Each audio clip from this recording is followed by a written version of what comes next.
Sir ధన్యవాదాలు sir.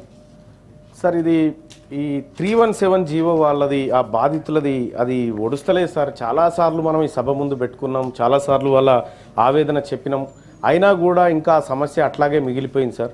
So దీనికి ఒక శాశ్వత పరిష్కారం ఏమన్నా రాష్ట్ర ప్రభుత్వం తరఫున జరిగితే ఈ ఈ అల్లరి పోతుంది సార్. పాపం వాళ్ళు చాలా రోజుల నుంచి ఇబ్బంది పడుతూ ఉన్నారు సార్. ఈ మ్యూచువల్ ట్రాన్స్ఫర్లో కూడా వీళ్ళు పైసలు ఇచ్చి ట్రాన్స్ఫర్ చేసుకునేటువంటి కార్యక్రమాలు కూడా జరుగుతూ ఉన్నాయి సార్. అదొక బిజినెస్ లాగా తయారైపోయింది సార్. చాలామంది ఇబ్బంది పడుతున్నారు, అందరూ అట్లా చేయలేరు కదా సార్.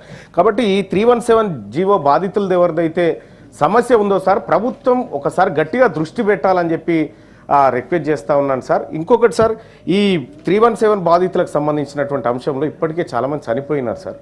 సో ఇదంతా మనం మానవతా దృక్పథంతో చేయాలి సార్. అట్లాగే ఇప్పటి వరకు నేను 16 పిటిషన్లు ఇచ్చిన సార్, ఒక్కదానికి రిప్లై లేదు సార్. కొద్దిగా వీటికి వాళ్ళకి మీరు తమరు ఆదేశించాలి సార్ ఒకసారి, ఎందుకంటే ఇది గట్టిగా. ఇక ల్యాబ్ టెక్నీషియన్ల సమస్య మీద ఇంకో చిన్నది ఉంది సార్, తమరు పంపిస్తున్నాం సార్. Thank you.